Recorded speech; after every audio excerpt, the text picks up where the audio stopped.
Fala galera, Murilo aqui. Estou fazendo esse vídeo com o objetivo de preparar o terreno para uma dinâmica que chama mapeamento sistêmico.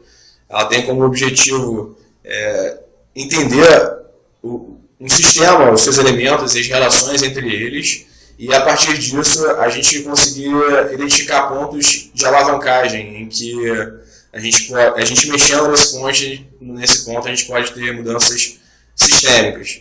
Mas antes da gente chegar nessa ferramenta, é legal a gente entender de onde ela derivou e o que está por trás disso, que é o pensamento sistêmico. E nessa apresentação que eu vou fazer agora, eu estou me baseando muito no livro da Maria José Esteves de Vasconcelos, que é esse aqui, Pensamento Sistêmico, o Novo Paradigma da Ciência. E essa apresentação que eu vou passar agora com vocês é uma apresentação que derivou de uma dinâmica que eu fiz na benfeitoria, no crowdfunding da benfeitoria e para os sócios benfeitores, foi bem bacana. Então, vamos lá.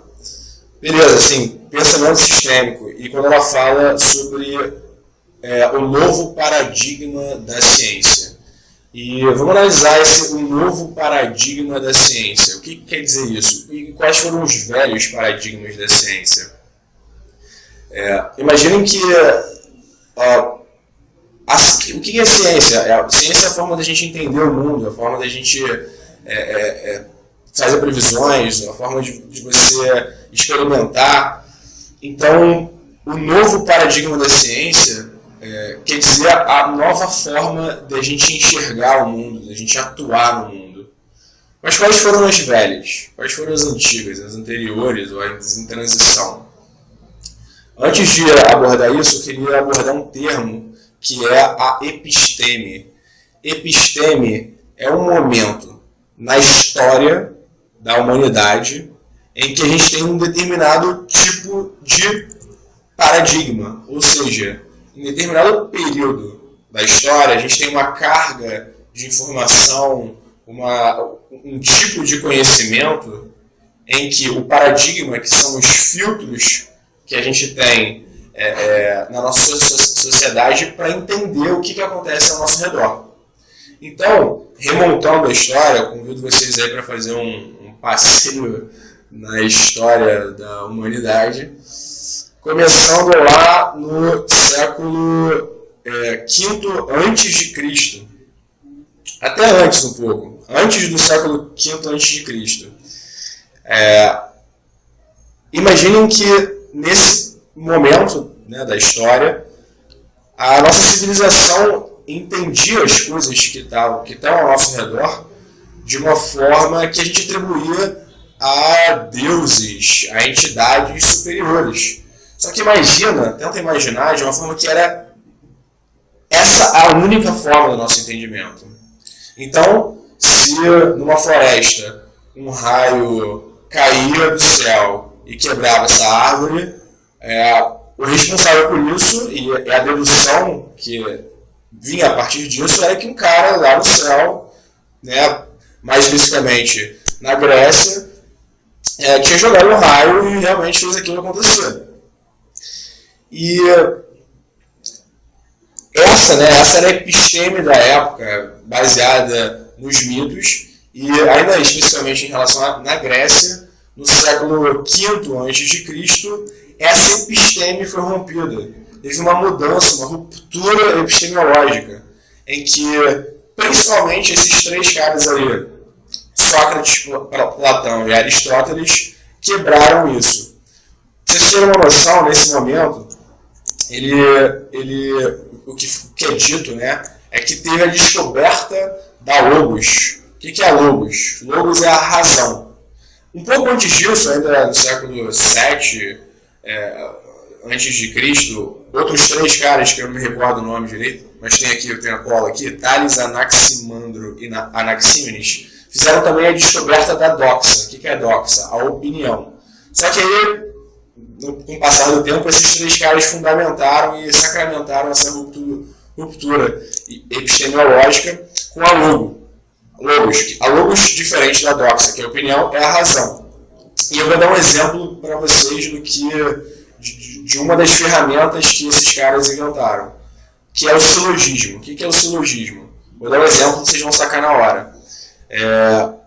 Todo animal é mortal. Todo homem é mortal, logo todo homem é animal. Enfim, é só um exemplo. Mas o silogismo é uma estrutura matemática lógica para chegar a uma conclusão a partir de duas premissas. E foram esses caras que criaram isso. E nessa ruptura epistemológica de antes eu acreditar em mitos, em deuses, e se basear, o conhecimento científico ser baseado nisso, e passando agora para essa nova forma de enxergar racional do mundo, com a introdução do pensamento grego. É legal a gente falar isso também. Platão chegou e falou assim: uma vida não questionada não merece ser vivida. Ou seja, ele virou para a história do mundo até então e, bom, enfim, esse é o resumo da primeira ruptura epistemológica do pensamento grego. E aí, a próxima ruptura epistemológica, a próxima forma da gente entender o mundo, de um novo paradigma de entendimento do mundo, surge quase 20 séculos depois, dentre vários outros personagens, esse carinha aí, que é o René Descartes. Vocês já ouviram falar, com certeza.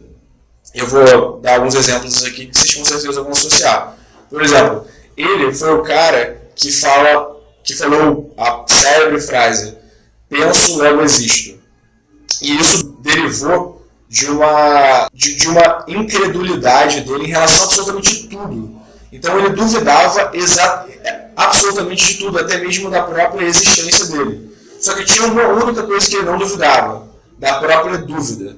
Então, se ele duvida, ele pensa, e se ele pensa, logo ele existe. Daí veio essa frase.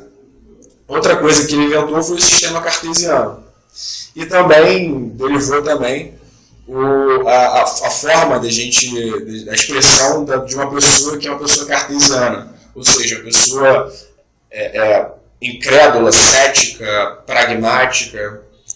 E, enfim, só uma curiosidade. E no que começou com ele, essa nova ruptura epistemológica que começa a partir do século XVI depois de Cristo, e que soma um monte de pessoas, em sua maioria da área o que eles chamam de hard sciences, as ciências estritas e com aparelhagem. Qual foi a grande ruptura epistemológica entre o pensamento grego e essa nova? A diferença entre que a grega era um pensamento racional, baseada na razão, no silogismo, e essa nova agora baseada no empirismo. Então não é mais suficiente você discutir, você chegar a uma conclusão lógica. Você precisa provar isso, você precisa testar isso, você precisa ter dados para isso. E dentro dessa construção, né, a gente está falando de 16 depois de Cristo, e uma nova episteme, uma nova mudança epistemológica surge a partir do século XX. Mas aí eu queria, antes da gente entrar do século XX, né, que começa a partir principalmente da segunda metade do século XX, falar as principais características do que, principalmente a autora desse livro fala, do que são os três pilares, os três pressupostos epistemológicos que caracterizam esse período do século XVI até o século XX.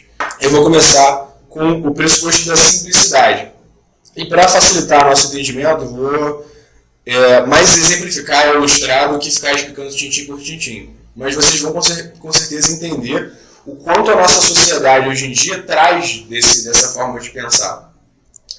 Então, uma forma primeiro, qual a principal forma da gente entender o mundo?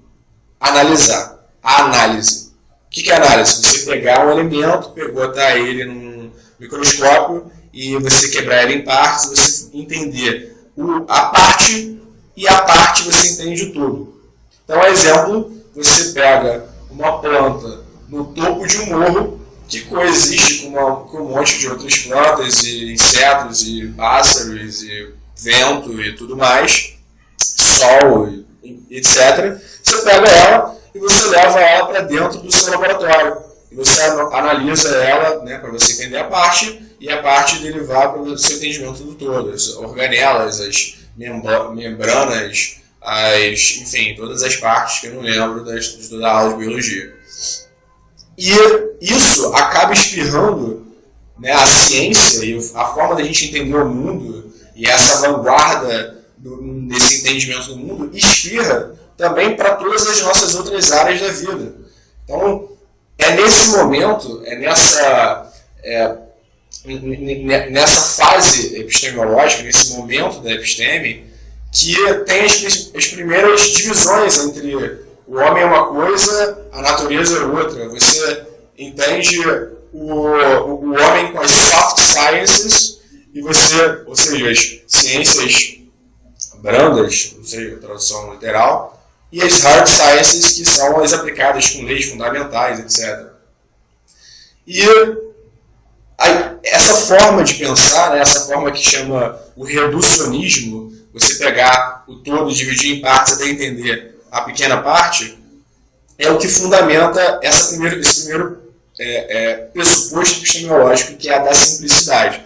Então, um exemplo disso espirrando para outras áreas da nossa vida é, por exemplo, um psicólogo que analisa uma pessoa, né, que tem o seu contexto familiar, de amigos e suas vivências da sua vida inteira num sofá. Da mesma forma que você pega uma planta, você coloca no microscópio, você pega uma pessoa no seu contexto e coloca ela no sofá e analisa ela lá.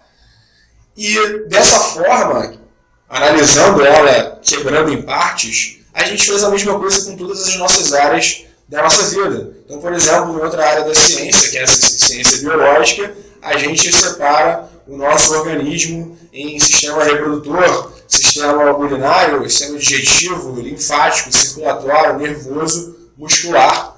E a gente ainda se surpreende em encontrar enzimas digestivas no nosso cérebro e neurônios no nosso intestino. E, foi a gente que separou isso tudo. Outros exemplos, a gente separou todos os elementos químicos de forma a gente talvez entender, talvez a gente separando todos eles, a gente compartimenta tudo e facilita o aprendizado. E o maior exemplo, na nossa escola, a gente separa geografia de história, a gente separa biologia de matemática e física de química, e tudo é compartimentado. E também surgem os especialistas. A gente compartimenta tanto em que uma pessoa se dedica absolutamente de uma forma imersiva a um assunto só. Só que a gente tem alguns riscos com isso, não tem? Os riscos da gente conseguir só falar sobre o nosso assunto. Só falar sobre... E eu não consigo me meter no assunto do outro, porque o outro que é o especialista. Como é que elas conversam? Mas depois a gente chega aí. Outro pressuposto dentro desse paradigma, que ela chama de paradigma tradicional, então a gente falou primeiro da simplicidade, é o da estabilidade. Um exemplo, o que é a estabilidade? É você entender o mundo como uma máquina, e o mundo sendo como ele já é, não em processo de transformação. O mundo sendo uma máquina, por exemplo, essa fórmula, V igual a V0 mais AT, que a gente viu muito, né, na nossa fase de escola, a equação do deslocamento, função da velocidade, aceleração e tempo. Só que, uma atenção para o T. O T, nessa fórmula, indica o tempo. Só que o T, ele não tem uma seta do tempo, ou seja, ele não considera que o tempo vai passando. Considera que você faz o deslocamento T+, ou seja, o deslocamento e a velocidade, você vai para frente, mas você pode ir também no sentido contrário do tempo, como se tivesse uma cápsula de tempo, e o T-, ou seja, tudo é reversível, e a gente vai entendendo o mundo como um processo que pode ser reversível sim.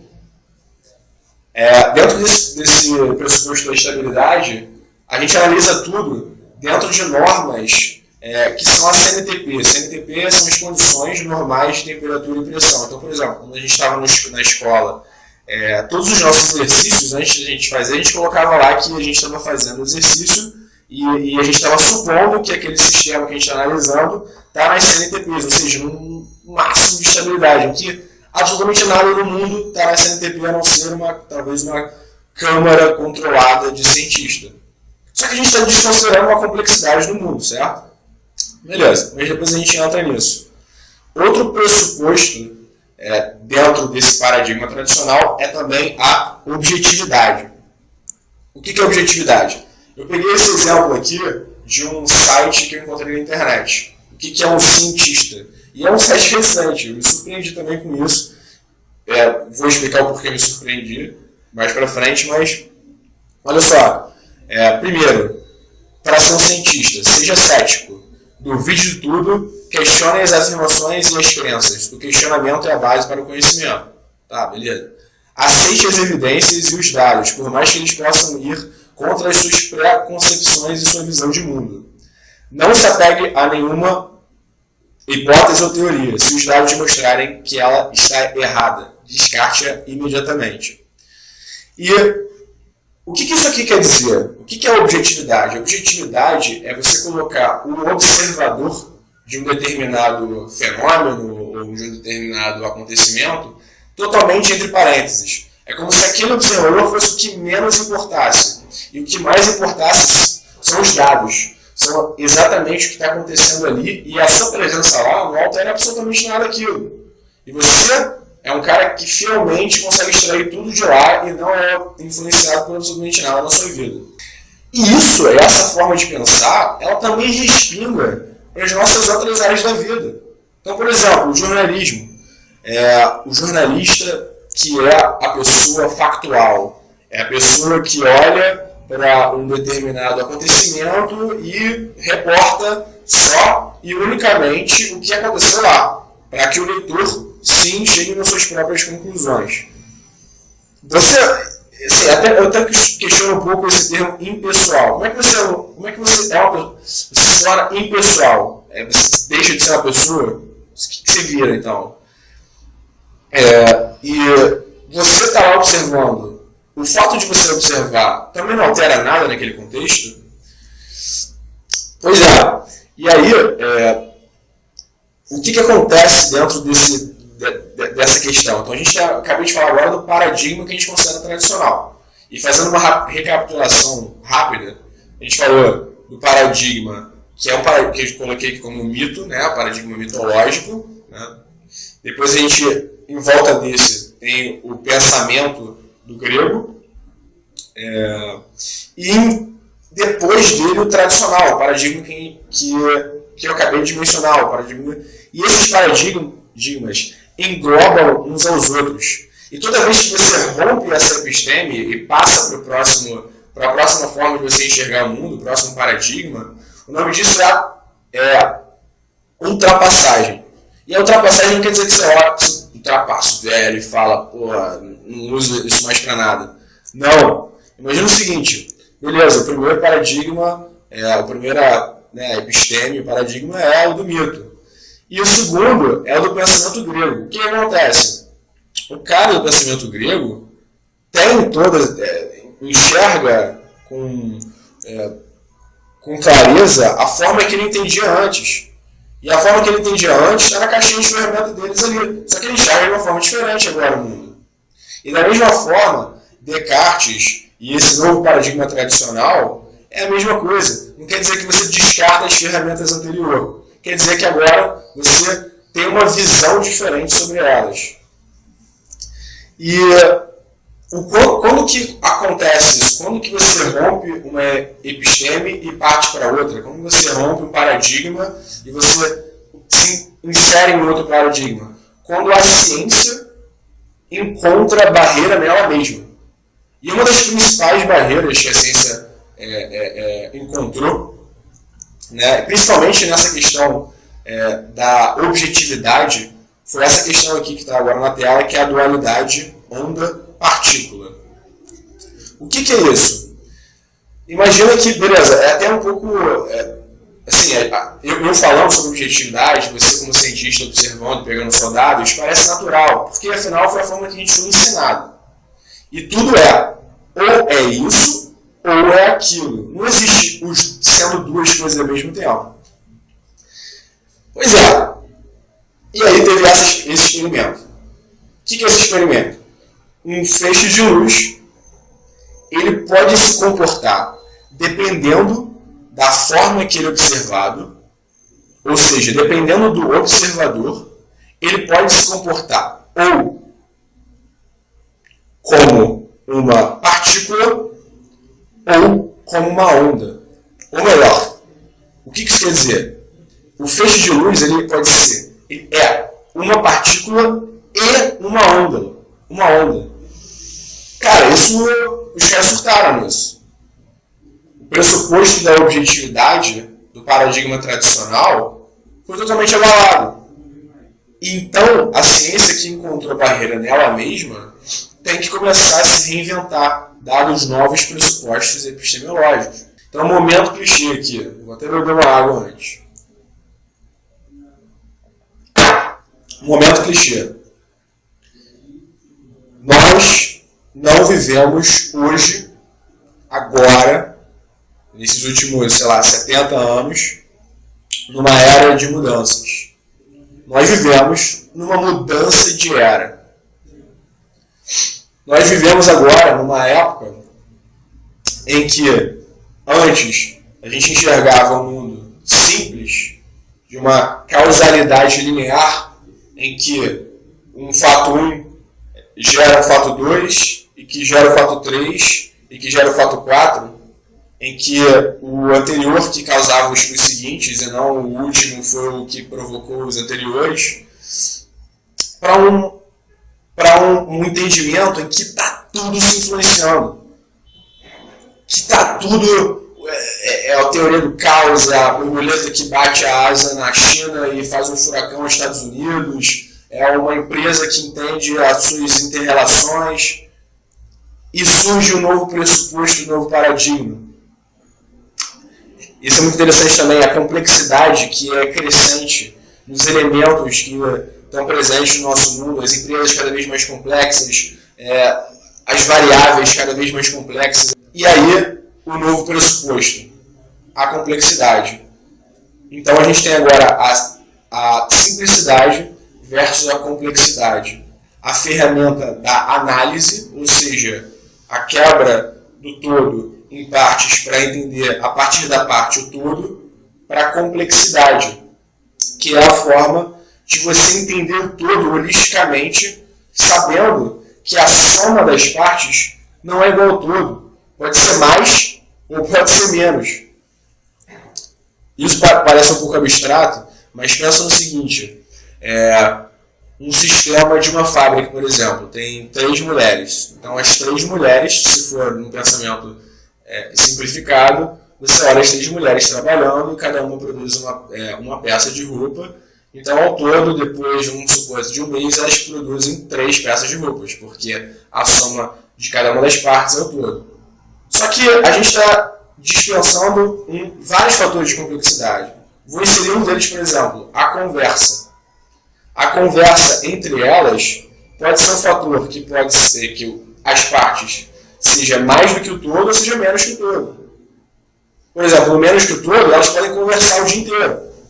Ou seja, vão conversar o dia inteiro e a produtividade vai cair pra caramba e no final do mês a gente tem uma peça. Ou elas podem conversar entre si, dividirem os trabalhos e no final elas conseguirem produzir 5. Beleza. E numa equação em que a gente não leva em consideração a irreversibilidade, em que dentro da ciência foi entendido, por exemplo, esse GIF. Uma pedra de gelo se dissolvendo. Você consegue voltar a pedra de gelo volta e fica aquele tamanho certinho direito. Tem um tempo negativo, você consegue reverter isso.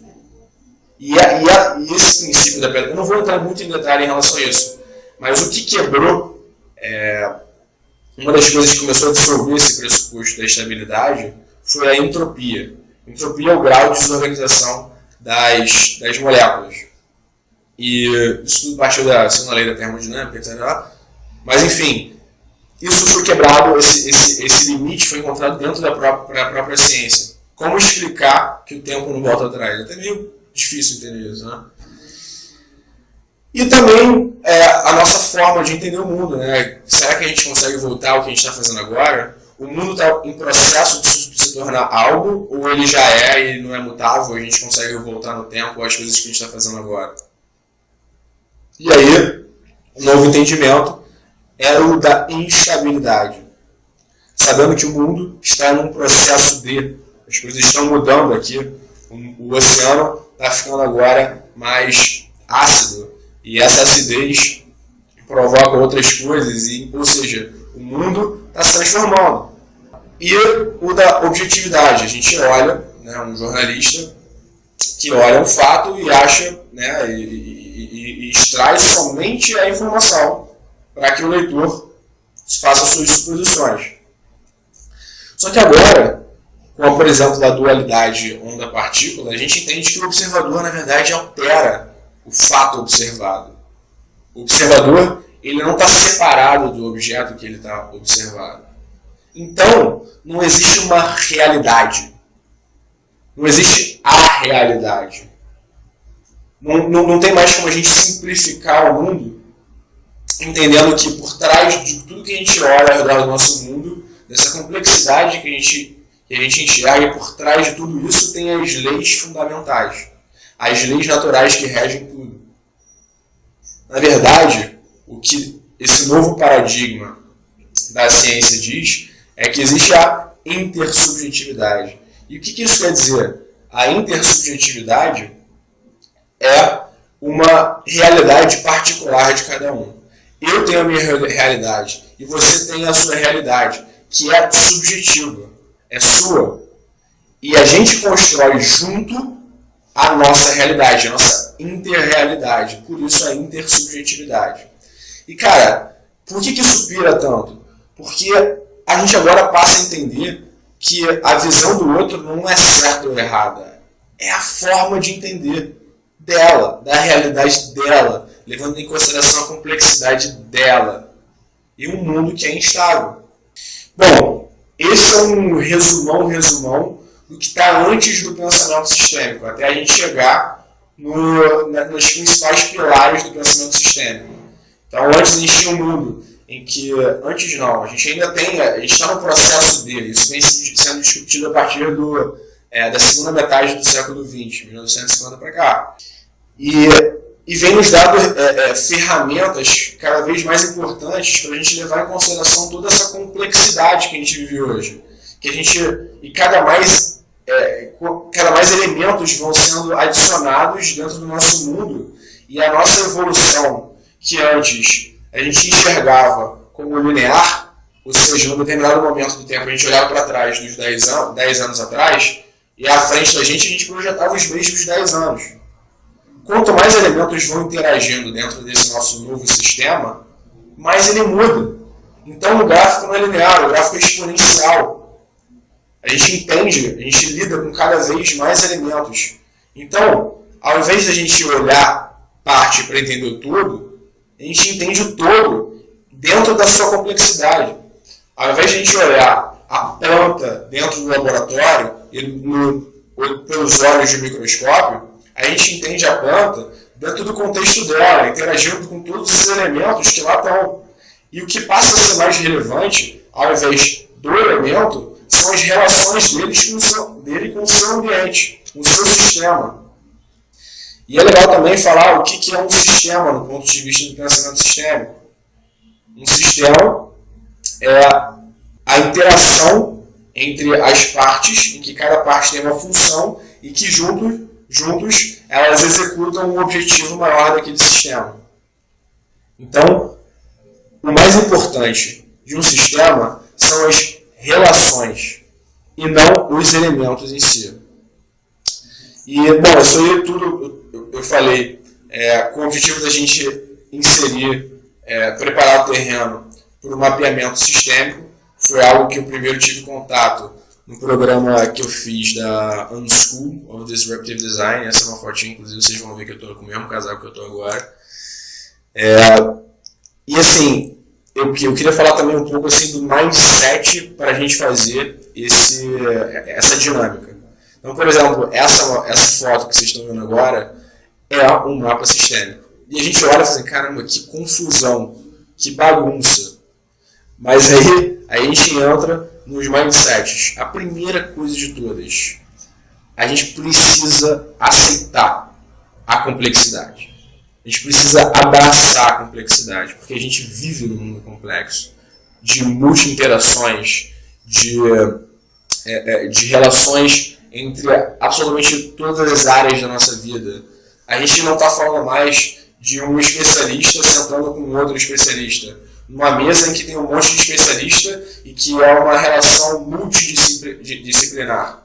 Só que o multidisciplinar, cada um não se mete na seara do outro. A gente está falando agora de transdisciplinaridade, em que a gente passa por todas as áreas do conhecimento que elas precisam se falar entre elas para que a gente chegue a uma conclusão.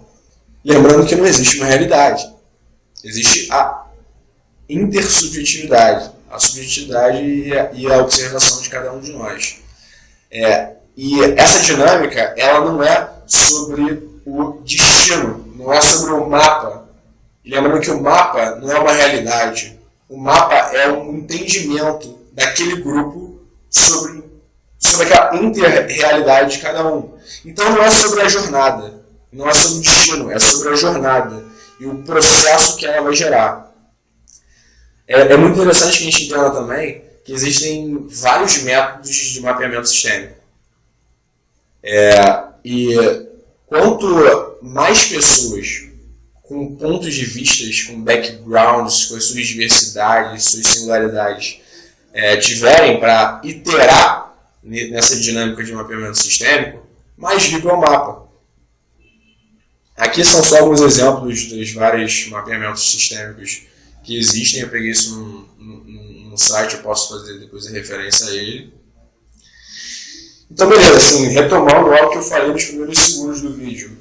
Para que a gente faz uma dinâmica de mapeamento sistêmico?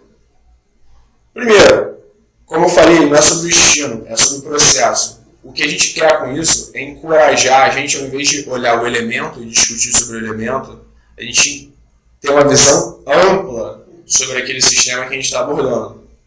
E o segundo é olhando aquele sistema de uma forma em que os elementos se relacionam e como eles se relacionam e como a gente enxerga essa relação, levando em consideração que cada um tem o seu ponto de vista, achar os pontos de alavancagem.